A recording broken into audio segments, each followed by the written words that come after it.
Phoebe Peerpoint. Wow, what a story. What a story. Phoebe now coaches entrepreneurs for growth, but her backstory is absolutely incredible, inspiring, awesome.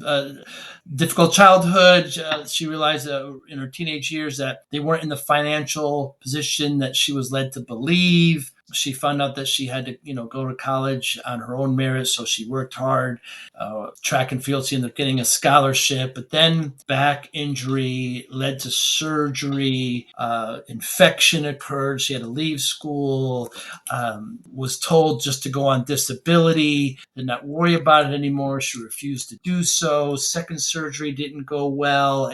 It's absolutely incredible what happens. She gets burdened with a big debt from her father, unbeknownst to her, right before her wedding. She starts doing RV. She gets, it's incredible story, where she came from, where she is now. Many people would get all that and just rest back and collect and not do anything. But she ends up contacting these entrepreneurs, begging them for a job, gets a job there, learns incredible amount of experience and information from them, and then now teaches others how to do it. It's absolutely inspiring. She's got a great light. She's very humble, and it's just an incredible story. I love talking with Phoebe. Thanks for listening. Hi, I'm Joey Pinz. People ask me, how did I lose 130 pounds? The quick answer is always discipline. I started my business, wasn't paying attention to my health, was eating too much, drinking too much sweets. My daughter was born. Next thing I know, I'm pre-diabetic, I have hypertension. I knew something had to change. Discipline. I, like many of you, have faced many challenges in your career, in your family, in your life, in your faith. How did you attack them? How did you approach them? How did you solve them, hopefully? It all had to have some degree of discipline. I'm also asked, how did you found and start a tech business? And it lasted over 25 years. Discipline. I was committed to it, enjoyed technology, didn't enjoy some aspects of it, but knew it was necessary. Discipline. Our podcast mission, how do we use discipline to better ourselves and society? Join me, please, as I talk to interesting people and discuss how they use discipline in their family and their passion and their careers and how it helped them. Our podcast vision, growth through learning from others. Joey Pinz Discipline Conversations. It'll be light and serious. Join us, please. Thank you for consideration. My goodness. Thank you so much for your time today, Phoebe Peerpoint. So excited. Why do entrepreneurs often get in their own way? Well, it's the same reason all of us humans do the crazy things that we do, right? Because our mind plays tricks on us. Our mind is not something that is, or the way that we think is not something that we have chosen, but rather something that has happened to us as a result of our life experience and just various things. And so while we think we're being rational, while we think that we're choosing how we operate and how we make decisions, we, in fact, are not most of the time. And your background is a tribute to that. So at a certain point, you realize that your family isn't in the best financial position it can be. So you decide to focus on academics and athletics to get into school. You have a belief that education is going to get you where you need to go, and you excel, you get a scholarship, track and field. But then you get an injury, can't study, and you're forced to leave. Yeah, education was everything to me my entire life. That was the one thing that I just was really good at because I would study harder than anybody else. I wasn't particularly naturally smart necessarily, but I knew that basically the formula was if you study really hard, you can probably, get good grades. And with good grades, you can have the keys to the way out, the way to, more money, more success, and, everything that you need in life. So that was always really, really, really important to me from a very young age. And I got into one of the best schools in the country, arguably. and on essentially a full ride athletic scholarship, because the academic scholarships there were at a level that I would have never never met. But yeah, I pretty early on I mean, I already knew I was injured, I guess. Something was wrong really in high school, but I didn't know just how bad it was going to get. But turns out that I had a slipped disc, or I had had one for a while, and now had arthritis and all kinds of things in my spinal cord that was making it very painful, and my legs were going numb, and everything Mm. kind of broke down from there. Get surgery and bad things happen. Yeah, the surgery made it worse.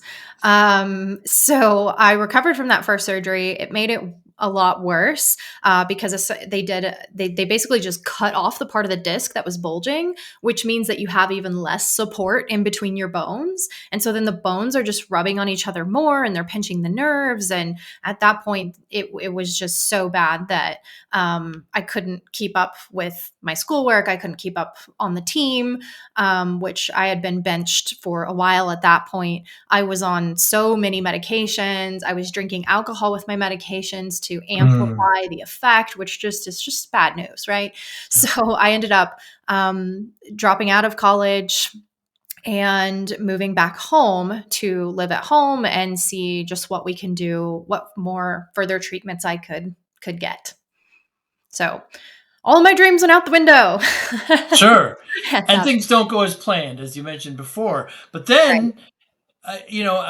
I just want to build context here, Phoebe. And then MRSA, 50% chance. Yeah. So then I had a second surgery, a more final surgery. That's a fusion, right? They didn't want to do that on me because I was young, but they finally gave in, did a second surgery. And a couple weeks after that surgery, my incision just was not healing properly, and it looked really weird. And then one day I woke up with a very high fever, and rushed me back to the hospital. They looked at my incision. It was clearly very infected, and they took a sample to see if it was MRSA. It actually wasn't MRSA. If it was MRSA, I wouldn't be here. So basically they said, we're going to see if it's MRSA, because if it is, you need to make arrangements and all the things. But if it isn't MRSA, then, we basically have a 50-50 shot at beating it. Whether or not it will be, able to be treated with antibiotics, we don't know, because every strain is different. So they put me on a PICC line antibiotic for 8 weeks. And when they took me off, they're like, well, we'll see. If you live, then great. And if not, well, we're in trouble. But I did. So You most certainly did. But then you ended up looking into alternative medicine, which became the happy ending. Is yes, you looked at alternative medicine that helped. Well, so after I recovered from the staph infection, after my third surgery to clean that all out and everything, the Western medicine doctors, basically, I still had pain after all that. So it didn't help my pain. They basically said, there's nothing more we can do for you. You should just go on disability for the rest of your life. And, don't worry about working or anything like that. Just collect a paycheck. Well, I'm not the type of person to do that. If you really need that, that's fine. However, I have always been a very ambitious person, always wanted a lot for my life. So I didn't want to do that. And, essentially found solutions in Eastern medicine. A couple years down the road, I had a lot of illnesses creep up because of what I'd been through. And I checked myself into a holistic health clinic for like 2 weeks and started going down that route. At that time, I did get fired from my job because I couldn't keep up with my work. So it's like every time these things just get ripped out from under me. About 18 months later, I was in remission with a lot of things I was dealing with and was able to kind of look at going back to work and figuring out how to have a career again. Before we get into the RV a couple years, so you find out that your father, who had passed a lot of debt on to you and to your mother. Yeah. My dad was, I think the easiest way to say it is like a narcissist, just not functioning, just couldn't handle his own trauma and his own demons, really. And, would have intermittent success throughout his life.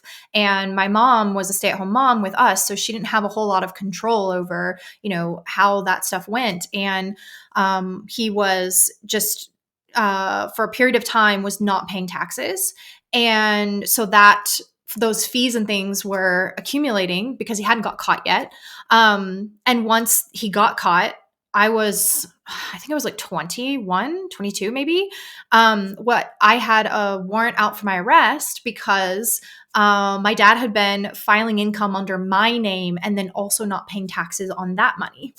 And so it was about a couple months before I was going to get married, and I got served with a warrant for my arrest. So that was fun. I had no idea any of this was going on. My mom kind of had suspicions of it, but it all kind of came crashing down. So I had this huge tax burden to pay off. Obviously, we hired a lawyer. We got this thing to a place where my mom could basically just pay it off over time to clean up all of his mess. I didn't have to pay anything, but yeah, it was not good. Not good at all. No. So you're married now with all this debt. You decide you don't have your job anymore. You go about, I think you said a year and a half with your husband in an RV, which sounds romantic and glamorous. Yeah. It was, I basically just at that point, because I had lost everything twice, I kind of was just like, I'm tired. Like, I don't want to build this up again. I don't want to do this again.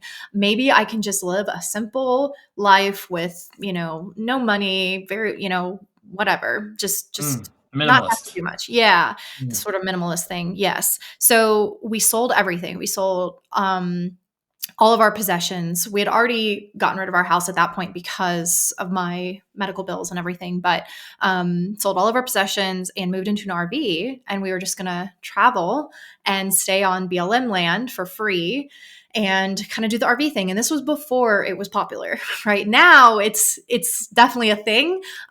This was, I don't even know, maybe 8 years ago or so. So it was definitely not popular or common. And we ended up doing that for 2.5 years, actually, all over the US and Mexico. We were on a reality show, which was fun. And it was hard because you still need money. Surprise. I know, Yeah. hard to believe, but you still need money to live. And I pieced together a bunch of weird jobs. I taught English to Chinese kids. I worked at an Amazon warehouse. I did some RV online marketing job thing. So it was very sporadic.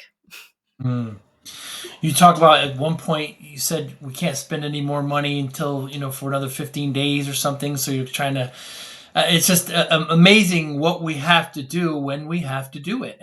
Yes. I am definitely a survivor. I'll always figure out a way. Yeah.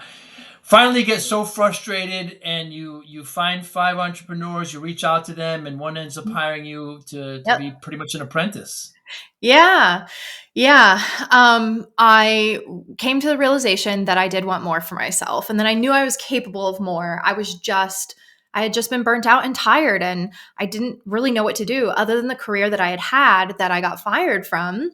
I didn't have any other skills or really any other options because I didn't have any other work experience. So I was like, well, I'm going to have to get a job somewhere where I can learn a skill was my thought. And at that time, the sort of online entrepreneur world was really becoming more popular. And I was like, wow, that's cool. Being able to work from home seems like, the way to go. Dream, Yeah, exactly. Because if there's one thing that I had learned from this experience in the RV is I did want to have that freedom to live life on my own terms. And I didn't ever again want to have to be put in a position where I would have to compromise my health to make money. Because that's essentially what had happened in my first career. So I just made a short list of the people online that I thought were doing cool things and reached out to them. 2 of them contacted me. One of them hired me. So that's how I got my first job in the world of online entrepreneurship. Mm. And they sense that you were hungry and a hard worker, and so Mhm. it helped everyone. So I think you said you're there for about a year and a half. Tell me what you learned there. Man, I learned, wow, so much.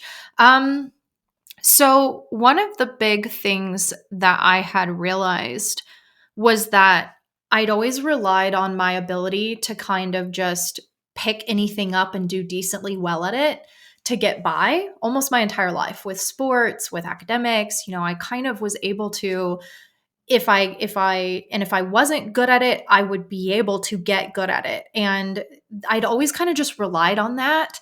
And so when I was thrust into this world that I really knew nothing about, I wasn't able to pick it up just Huh. You easily. were a quick learner. Interesting. And So you weren't nobody able was to do gonna that. sit with me and, like, explain it to me because 'cause they're paying me money, they expect me to do a job, you know? Mm, And mm. so, it definitely was very hard. It caused a lot of stress and anxiety. I remember taking Pepto-Bismol before every single daily call for, like, a month straight because I was so stressed, and so, just really didn't know what I was doing at all.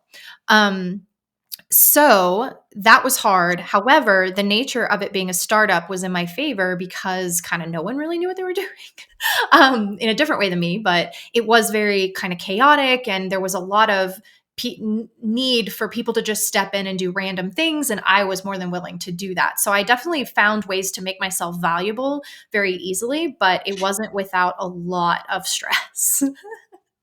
And I essentially learned how a business is built and run from working with that company. But you're willing at this point because of where you are, because I don't want to say rock bottom, but you hit such a low point that you're so hungry, you're willing to put in the time, you're willing to put in the work. Now, when you say run a business, any kind of business, is it P&L? Is it operations? Is it sales? Is it marketing, leadership? What, give me some of the Yeah, so dynamics there. this company is called Scale 2X. They specialize in helping entrepreneurs at about the, well, really 500,000 mark, anywhere to multiple millions, systemize and scale their business. So they worked primarily with operational support, anywhere from sales and marketing to hiring, any kind of operational support, streamlining all of the systems of the business so that they are positioned to scale rapidly. And it's mostly around operations, sales, and marketing. Just any operations, hiring I see. systems, like hiring operations, sales systems, all of it, really. Was there any particular area that interests you more? I loved systems. I am very like a very strategic, logical person, and I like Mm. to follow strategy. Even though that hasn't been most of my life, there've been very little strategy to it, but I love when I can see a path from A to Z. And so seeing that here's the various levers of your business value chain, pull this lever, pull that lever based on, what you need made so much sense to me. And then having like KPIs to measure the health of the various elements of the business was super satisfying. Absolutely. So key performance indicators to measure everything. So in the operations, were you doing a lot of standard operating procedures? Are you setting up SOPs? Are you like, so operations can mean so many things. It could be so wide. Yeah. Well, so what they do is they really diagnose where the business is at, what the gaps are, whether Ah, it's very rarely in lead gen, but whether it's lead gen or fulfillment or sales conversion, right? It analyzes like where is the challenge, and then looks at how do we optimize for that area that we can get, basically remove that blocker from the pipeline so everything will run a lot smoother. Um, and that means the standard operating procedures for sure as to how things are getting communicated. It might mean tweaking the sales script. It might mean hiring a salesperson. It just depends really on what's needed. So kind of everything. soon from when you started, do you actually get to work on some of these clients? That's very exciting, Phoebe. Well, when I started, I didn't work with the clients. I worked in the back end so I was only making $15 an hour. Right. Of like course, they're not going to rough, start you. Right. Yeah. rough. Yeah. And I helped with a lot of things. I helped write SOPs. I helped with scheduling and managing the masterminds, and putting Hmm. together itineraries for that, running the masterminds. I helped with content management, just organizing all of the content to be ready and get posted and get done. A little bit of everything, really. After a year and a half, you decide to branch out. Tell me about that decision. Yeah. Well, essentially, what happened is that the business I started with had grown now, and they really needed people that were experts at that point rather than generalists. And I was definitely Mm. a generalist, right? And so they just really didn't have a position for me at the company at the point that it had grown. And I totally understood that. It was, sad, but I understood. And at that point, I had a lot of inquiries anyway for people that needed integrators or operations managers type people in some of the smaller startups. So I started taking on clients in that way and absolutely love that work. Love it. I love the strategy. I love solving business problems and helping businesses grow and cleaning up operations and making it run all smoothly. So started doing that for a bit and took on a few clients in that area. Very cool. And you do an assessment, or do they come with you with a problem Mhm. in that stage?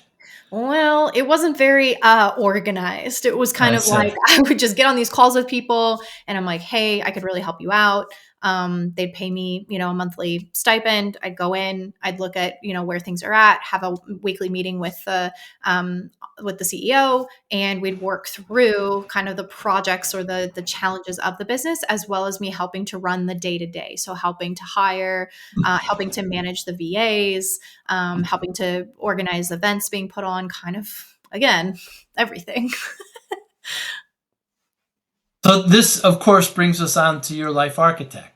hmm Yeah. What I saw and what was frustrating for me in this role was that I could have the best strategy in the world. I could have all the answers. I could have some great solutions. But for some reason, we don't always do what we know we should do. So I would have these solutions, these strategies, and whatnot, and it would just continuously get derailed and sabotaged by the CEO or by the team or other people involved. And that was really frustrating because I couldn't make them, do things well or efficiently. I couldn't make them, grow in a strategic way. And so I just got tired of really butting heads all the time with these business owners. Wow.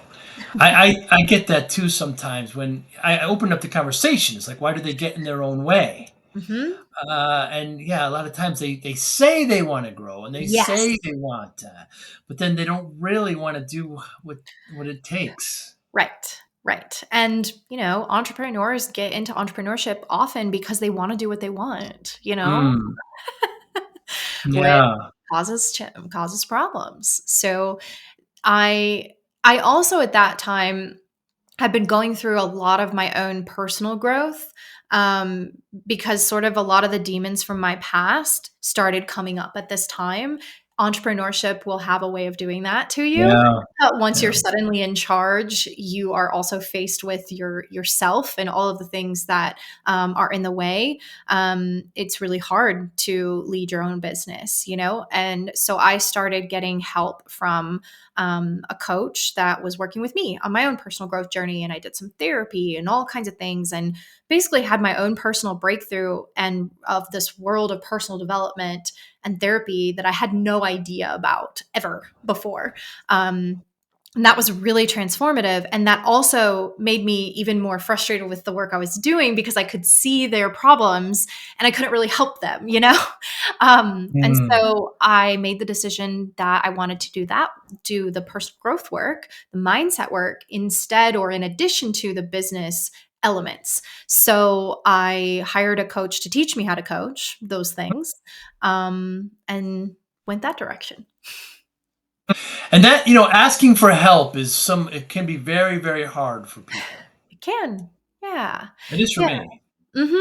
Yeah, and again, it depends too on your experience, because typically if you have trouble asking for help or you don't have trouble for asking for help, it's based on the experience you've had with that in the past, right? Mm. One of my winning strategies has always been to ask for help, because I never had sort of the resources or the privileges to be able to do it on my own. So I was very used to asking for help and having that work out well.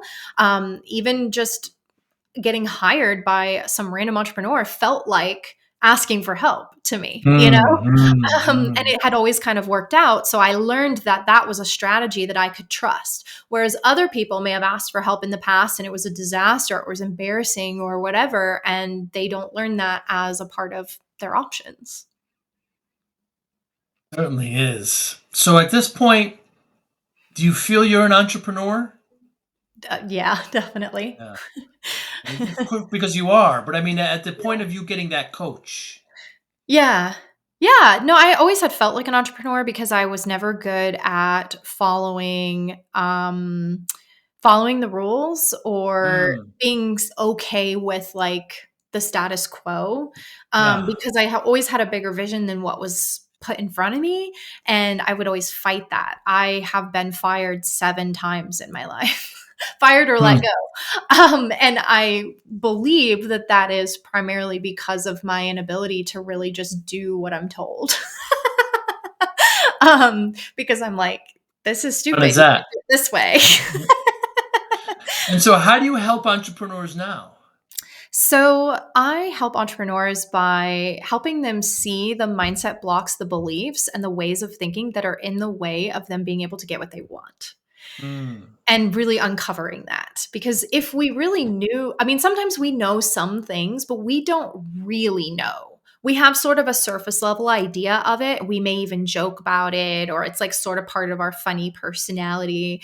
But what's really behind that and 10 more layers deep is something really potentially quite sinister that we wouldn't like if we knew it was there.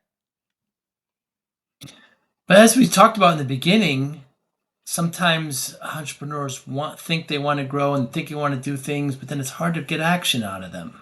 Hmm. For sure. How do you overcome? Well, on my initial call with people, I'm very clear about what you're going to expect in our work together. So I Mm. don't think that people are going to opt in to working with me if they're ultimately not wanting to do that work. Um, Right. and occasionally I'll get people that, or if people hear me on something like this or whatever, and they come to me, they already know that this isn't some like feel good, trip to success sort of a Mm. situation. I'm very honest about that. And the people that want that, they really want that. They want the real deal. They want to see those dark corners of themselves. So I don't have too much trouble with the people that do end up in my world, but there is certainly the majority of the world does just kind of want that surface level stuff, which is fine. Yeah, they certainly do. And so, how do you assess where they are and where they want to be? Yeah. Well, what we really look at are, we start with the symptoms of what they're experiencing, right? And we look for connections or patterns across multiple different symptoms. And there's almost always patterns that we can find, right? And Mm. so once we've kind of established like what the pattern is, then it's a simple discovery process of, where did that come from? Like, why do you feel that way? What is the fear behind that? And when did you first feel that or experience that? And, you know, sometimes people don't know, but it always eventually comes out.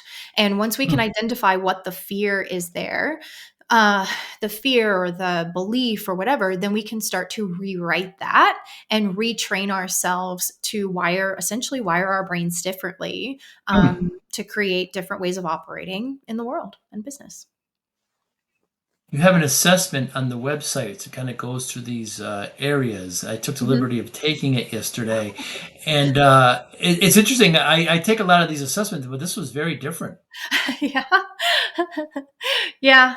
It's based really just on kind of assessing the different areas of life and really kind of how satisfied you are with the different areas of life. Because most people will say, like, oh, are you happy? Oh, I'm happy. I'm happy. Because we don't want to believe we're not happy, right? And so we tell ourselves we're happy. But then if we really look at, well, what does that mean? And what does that mean for you and why? The truth starts coming out, and we're very good at gaslighting ourselves. And what Yes. we don't want to do that. We want to be able to be honest with ourselves. It's not a bad thing. And we have this relation to anything negative or bad as something we don't want in our life, but that's not really true. That actually makes us more vulnerable to unhappiness and frustration and depression and all kinds of things. Very, very well said, Phoebe. So there's like mindset, physical health, operational excellence, wealth and career, connection and purpose. As I'm doing the assessment, I'm thinking to myself, well, this is how I answer this. I wonder those who know me well, how they would. Sure. Yeah, sure. Well, and this is brings up a good point, because a lot of times people are internalizing other people's opinion or views on themselves, right? So the first half of my life, I lived for my parents. I lived the life my parents wanted for me. It had nothing to do with what I wanted at all. Zero. I'd never thought about what I wanted. And so by their measure, or by, their definition, I was doing a good job, right? But internally, I know that I'm not happy. I'm not doing a good job. And so that cognitive dissonance creates a problem. And just because somebody thinks you don't operate well, but you think you operate well, doesn't mean anybody is right or wrong. It's based on certain people's perceptions. And we don't look at what other people think of you in this case of our work together.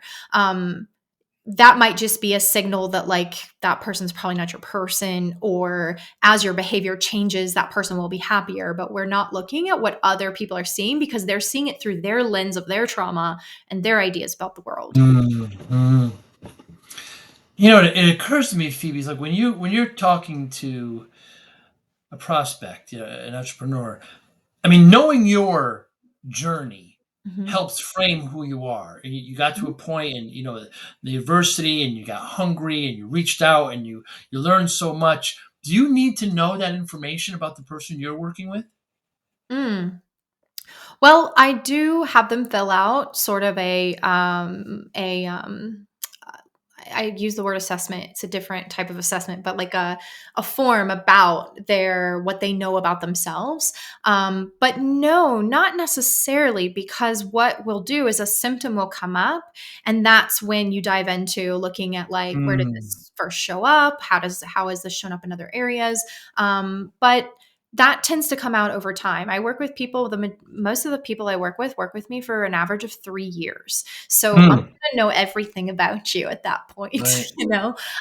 But it starts really with the symptoms, and then it works backwards from there. We don't start with, like, where therapy starts, which is, tell me the history of your life, Yeah, therapy kind of looks backwards, whereas coaching looks forward. Correct. And Yes. you're a coach. Yes. And we only venture into the backwards to the extent that we need to inform the present. So.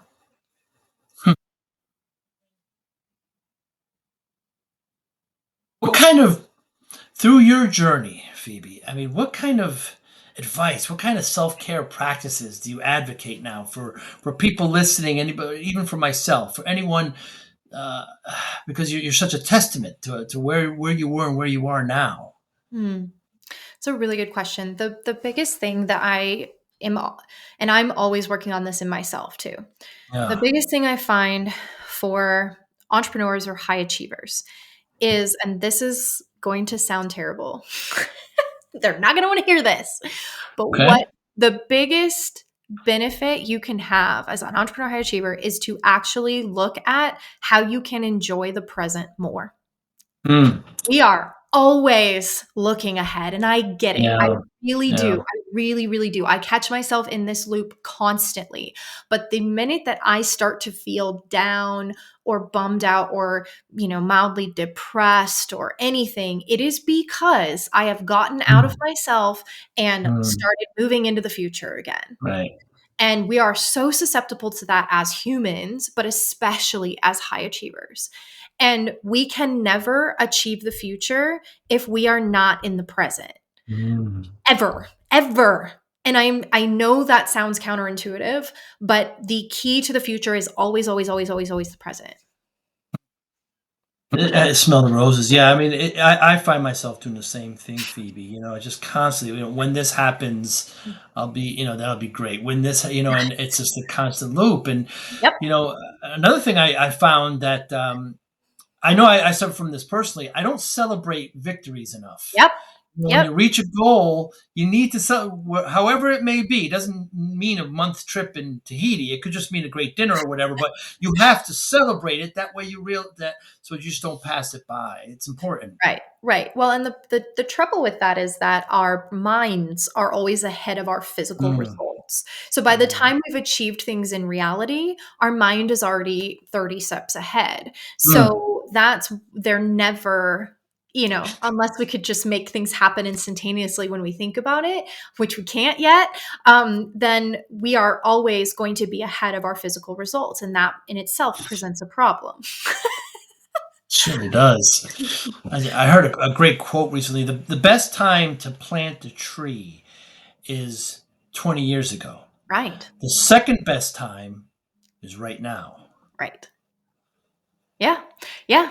Yeah. And that's, it's never too late, right? Yeah.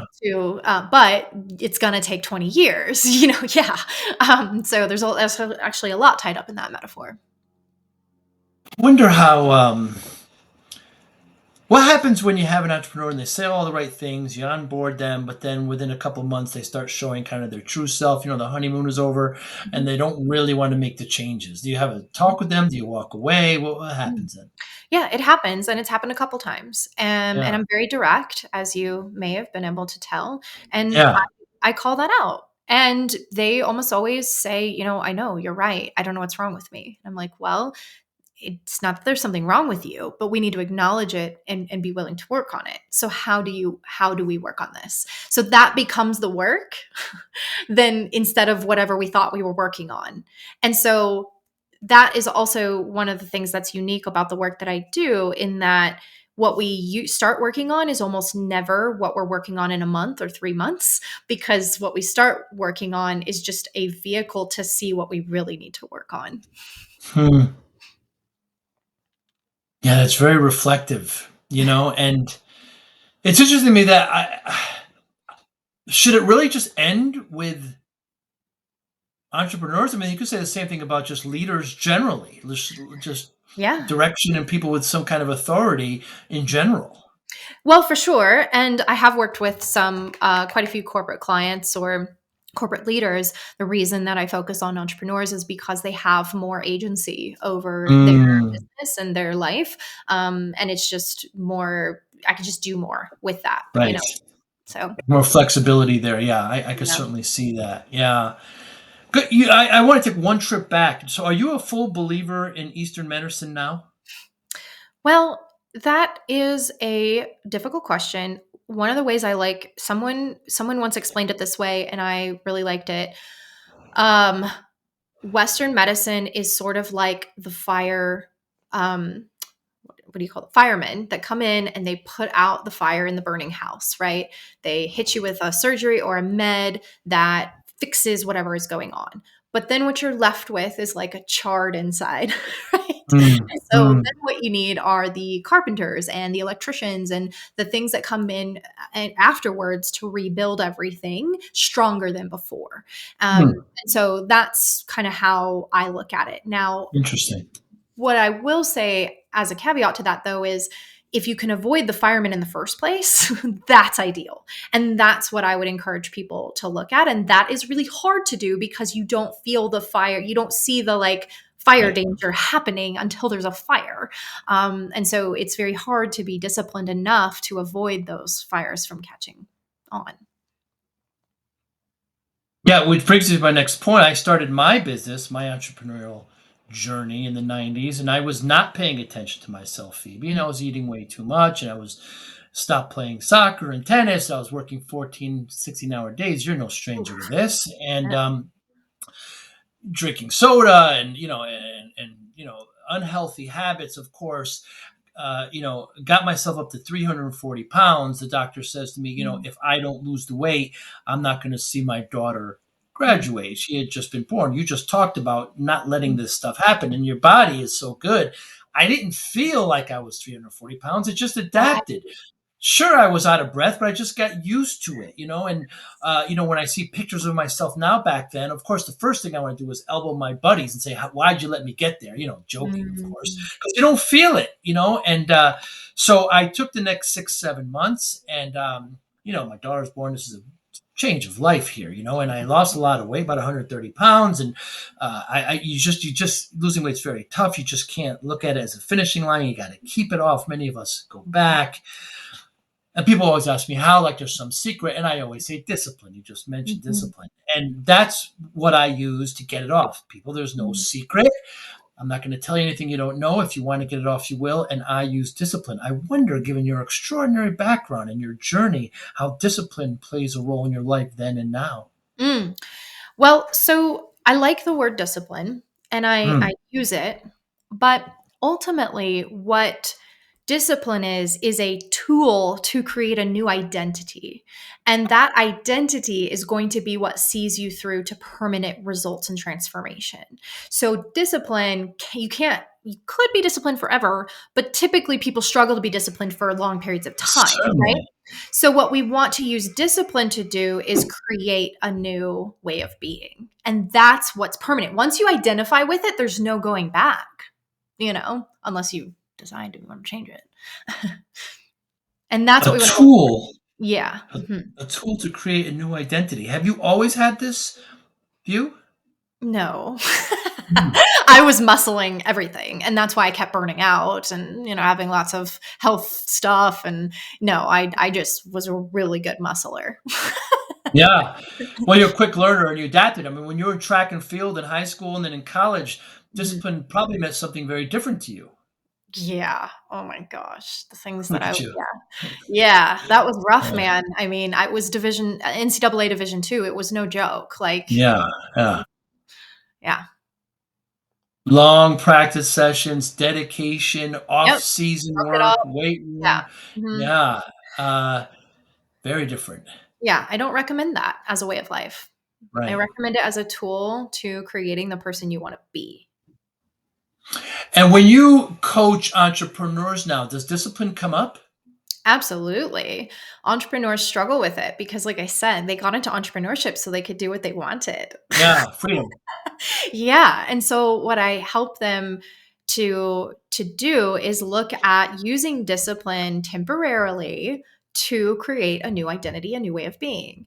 And because entrepreneurs are pretty good at setting a timeline for something, like, okay, I'm gonna do this hard thing for a period of time, and then I won't have to do it again. And so that's kind of how I sell them on it, is like, hey, if you can discipline yourself, and I know it's painful, but it's going to be one small thing at a time, your identity will shift. And this is also why a year into my work with them, they're like, holy crap, I can't believe I used to think that.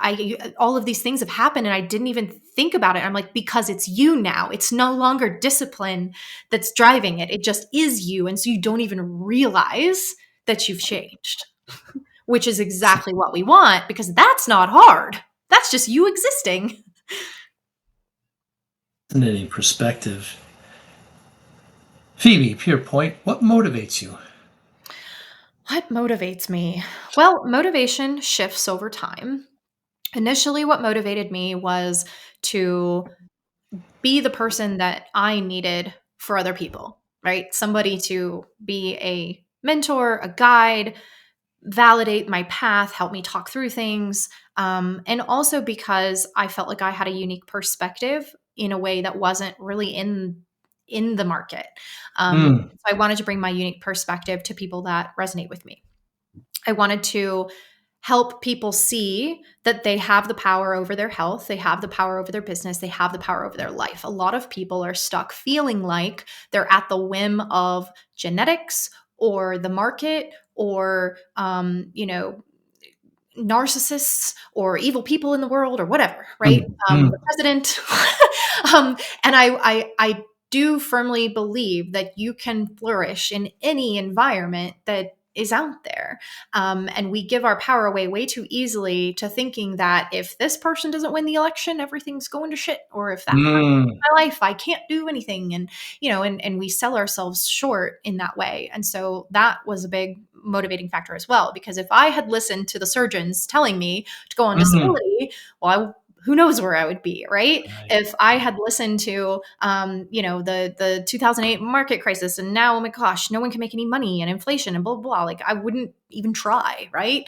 And so that was kind of my initial motivation. What motivates me now is, I mean, selfishly, it's partly my own journey to Mm. further embody and learn these practices and continue to expand my knowledge so that I can continue to synthesize things that are viewed as quite complex into something simple that people can understand, like health Mm. or business or whatever. It's my favorite thing to do. Impact. Yeah. Yeah. So how do you measure success? Mm, well, that is funny because this is going to sound weird too. I don't believe there's such a thing as not success if Mm. you're doing the work. So if I only can't be successful if I'm letting myself down or not showing up and doing the work. So whatever happens is success as a result of me following the journey, doing the work. Now, initially, of course, it was like get to six figures and then, whatever. But I don't need I'm not really motivated by money at this point. I don't need to grow Right. in that way necessarily. There's also no way I could say, oh, if I impact 100,000 people, then that's success. That's not necessarily true. It might be one person, one very key person that has tons of impact. I don't know. I Mm. can't Mm. control that. And that goes back to staying focused in the present, right? Now, do we need to have goals and measures? Of course, yes. However, we also can't try to control the way that that's going to happen. That's very interesting. I want to soak that in for a second. So you believe that there's no thing as to be unsuccessful. Yeah, not necessarily. Not unless you just aren't doing the work, right? Showing up. Mm. Mm. Yeah. So it's not so running the race is success even Correct. if you don't finish. Right. Yes. Interesting. Because you can weaponize goals against yourself by saying, I Yeah. must finish the race, but you finish the race broken. That is not a win. Hmm. And does this permeate through most parts of your life? Hmm. I guess so. Yeah, I would say so. Um, Again, it's kind of something I'm embodying, and so it's hard to see it. But yeah, I would say so. I'm not a blind goals follower person. Right. I used to be.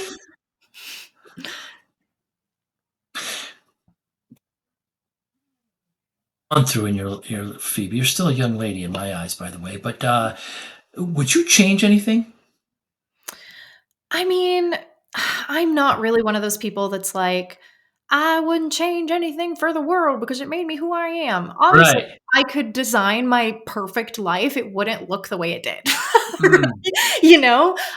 But if I look at what I did with what I was given, I'm very proud of that. Would I Good. wish it could be different? Of course. I'm not, one of those people that's on that train, but I think I did a good job with what I was given. I'm going to say you did an extraordinary job, but you're a very humble person. It's incredible to me. when I talk to people with such adversity like that, and I don't want to get, your father passed away, with cancer, but he did it in not the best way, and Mhm. your sibling has issues as well, and the family dynamic is something that we can't control, and all of this made you the successful person that you are now, and so Mhm. you could have shut yourself down and Mhm. went on assistance, but not only did you grow yourself, but you're helping others do the same. So you're getting this information that you've derived, and are able to concisely practice and advocate and show others. That's the remark. That's the Mhm. trait of a remarkable person in my eyes, Phoebe. Hmm. Well, I appreciate that. I will accept that. Thank you. Yeah, it's incredible to me, and you give me inspiration, Phoebe. I was so excited when we set this up, and listening to your story, listening to the way you never once say, "Oh God, that sucks," and "Oh man, it's like I was there and I learned, and I had to do these things, and uh, you know, I- but I'm better now. I'm much better Mhm. now, and not only am I better now, but I'm going to help others be better. It's wonderful, Phoebe. Yeah, well, I do believe that there's no way you can have the reward without the challenges. I mean, Mm, that's just kind of the paradox of life. And if you can just accept that, then you can use it to your advantage. If it's people that try to fight that, that experience a lot of pain, right? So, for example, um, my life has really gotten relatively easy, in the last few years, and the thing that motivated me for a long time was the fact that I almost died. So they over medicated me in the hospital. They had to restart my heart, plus all the back stuff, right? So I almost died. And it was so bad that I was like leaving my body. Whatever that means, I don't know. I'm not an expert in that field, but it was bad. And I had to will myself to come back. And so that that is scary to face death. And so I was like, I'm going to make the most of my life. And that motivated me for a really long time. The fact that I'd overcome this huge challenge.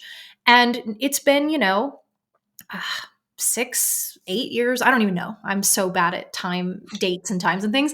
And I can feel myself sort of getting soft. So I mm, told my husband a few months ago, I was like, we need to do something really hard. I need to feel some pain again. yeah. And he's like, I've got just the thing. There's this 100-mile bike route in Utah. It's an off-road trail. The goal is to do it in a day. And so I'm like, sure, let's do it. I haven't biked in like, I don't know, like 10 years, so long since just out of college. And we're doing it in a couple months. So we're just Yeah. started training for this. And I hate biking. I hate biking for long periods of time. But the thing is, if you don't hate it and it isn't hard, then it's not actually having the effect it needs to have. And I have so much fun doing hard things, it's hard to find something that's hard enough. Right. So, keeping that part of you alive and keeping the relationship to challenge and adversity and pain in your life is really important.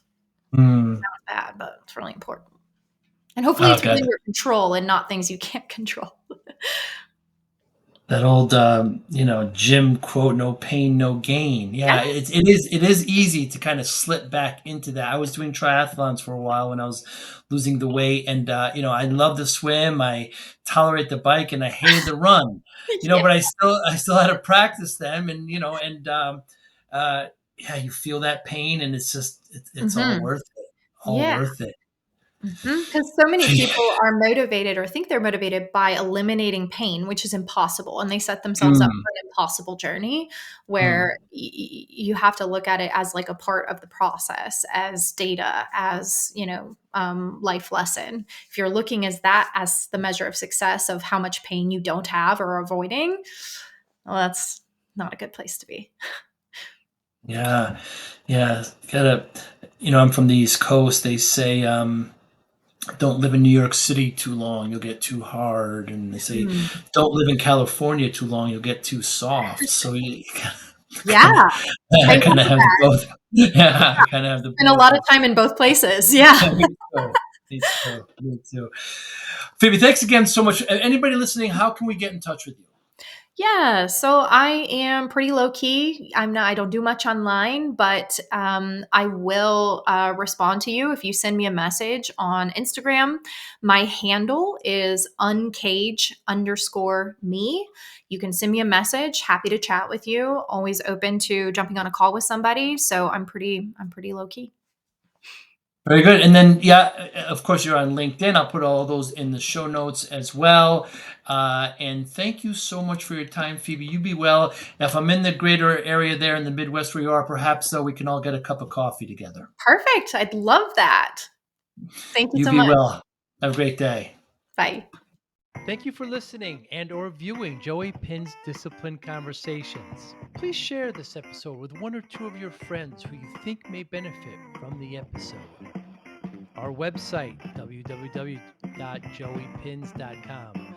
There you'll find lots of resources and you could join our mailing list. Please follow us on all our social media, Instagram, Twitter, and Facebook. Podcast information, the video version of our podcast is on YouTube. Please subscribe. Audio is on all major podcasting platforms. Please follow them. And if you like it, please consider giving 5-star rating. Would really appreciate that.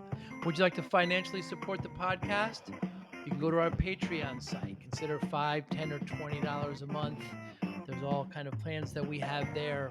There's like a one-time payment. What is this podcast episode worth to you? $25, $50, $100, $500, $1,000, $5,000. You be the judge. You can go to our PayPal account to do that as well. Thank you again for listening or watching Joey Pinz Discipline Conversations.